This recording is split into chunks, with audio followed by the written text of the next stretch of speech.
मंत्री निर्मला सीतारमण आज अंतरिम बजट पेश करने वाली हैं। हर साल बजट दस्तावेज पेश होने से एक दिन पहले केंद्र सरकार आर्थिक सर्वेक्षण पेश करती है और हालांकि इस बार ये आर्थिक सर्वेक्षण पेश नहीं किया गया। इस बार आम चुनाव की वजह से बताया जा रहा है कि जरूरी वित्तीय कार्यों के प्रबंधन के लिए सरकार अंतरिम बजट पेश कर रही है। पूर्ण बजट लोकसभा चुनाव संपन्न होने और नई सरकार के गठन के बाद पेश किया जाएगा। अब चूंकि चुनाव की वजह से पूर्ण बजट प्रक्रिया बाधित रहेगी, इसलिए आर्थिक सर्वेक्षण 31 जनवरी को पेश नहीं किया गया और इसके बजाय केंद्र ने पिछले 10 सालों में भारत की यात्रा पर भारतीय अर्थव्यवस्था एक समीक्षा शीर्षक से एक रिपोर्ट जारी की है। इस रिपोर्ट में आने वाले सालों में अर्थव्यवस्था के परिदृश्य की झलक साझा की गई है। ये रिपोर्ट मुख्य आर्थिक सलाहकार वी अनंत नागेश्वरन के ऑफिस की ओर से तैयार की गई है। अब इस रिपोर्ट में कहा गया है कि ये आर्थिक मामलों के विभाग द्वारा तैयार किया गया भारत का आर्थिक सर्वेक्षण नहीं है, वो आम चुनाव के बाद पूर्ण बजट से पहले आएगा।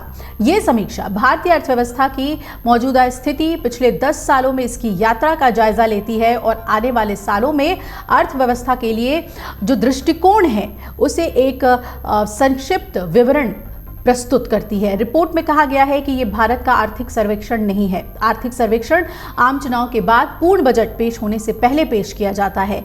ये वार्षिक वित्तीय विवरण से पहले वर्ष के में एक बार प्रस्तुत किए जाने वाला एक विस्तृत दस्तावेज है, डॉक्यूमेंट है।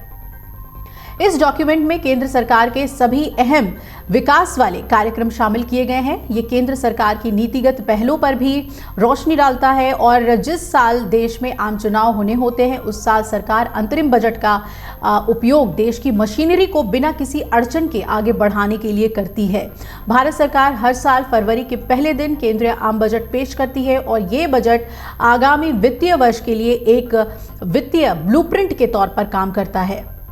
हालांकि 2024 में होने वाले आम चुनाव की वजह से केंद्र सरकार इस साल पूर्ण बजट पेश नहीं करेगी, बल्कि इस बार अंतरिम बजट पेश किया जा रहा है। वित्त मंत्री निर्मला सीतारमण आज अंतरिम बजट पेश करेंगी। इसमें क्या खास होगा आम लोगों के लिए, इस पर खास तौर पे नजर रहेगी।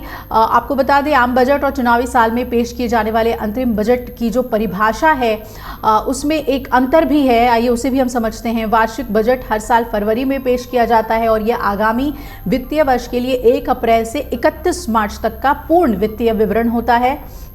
उस दस्तावेज में टैक्स और अन्य उपायों के माध्यम से सरकार राजस्व स्रोतों यानी कि रेवेन्यू के जो सोर्सेज होते हैं उसमें एक व्यापक विस्तृत सूची शामिल करती है, लिस्ट बनाती है और इसके अलावा इसमें इंफ्रास्ट्रक्चर, एजुकेशन, हेल्थ और रक्षा जैसे विभिन्न क्षेत्रों के लिए भी किए जाने वाले सुझाव के साथ ही खर्च, कितने खर्च करेंगे, ये भी शामिल होता है। ये दस्तावेज आने वाले पूरे फाइनेंशियल ईयर के लिए देश के लिए एक वित्तीय रोड मैप प्रदान करता है।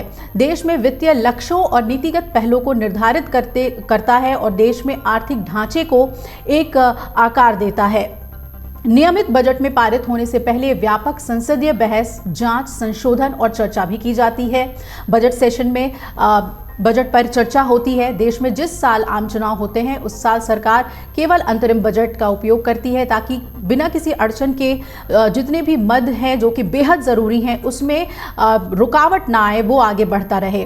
अंतरिम बजट भी फरवरी में ही पेश किया जाता है। हालांकि ये आने वाले पूरे वित्तीय वर्ष के बजाय चालू वित्त वर्ष के बीच महीनों को ही सिर्फ कवर करता है, यानी कि जो पूर्ण बजट तक जो बजट होगा उसका ही ये ब्यौरा देता है।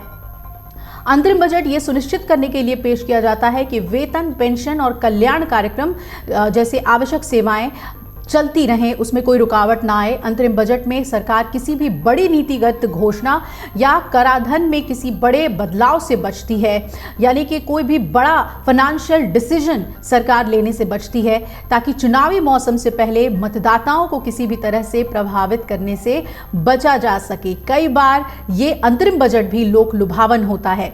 अंतरिम बजट निवर्तमान सरकार के कार्यकाल के बचे हुए महीनों के लिए एक आप कह सकते हैं कि टेम्पररी फाइनेंशियल रोड मैप के तौर पे काम करता है और अंतरिम बजट में शामिल अनुमोदन प्रक्रिया भी कम जटिल है, बहुत आसानी से ये पास हो जाता है। इस पर बहुत अधिक संसदीय चर्चा भी नहीं होती है। तो क्या चुनाव से पहले आम जनमानस का ख्याल निर्मला सीतारमण अपने इस अंतरिम बजट में रखेंगी, ये खास होगा देखने के लिए।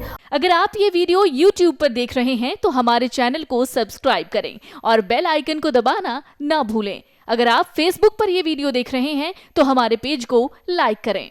अगर आप ये वीडियो YouTube पर देख रहे हैं तो हमारे चैनल को सब्सक्राइब करें और बेल आइकन को दबाना ना भूलें। अगर आप Facebook पर ये वीडियो देख रहे हैं तो हमारे पेज को लाइक करें।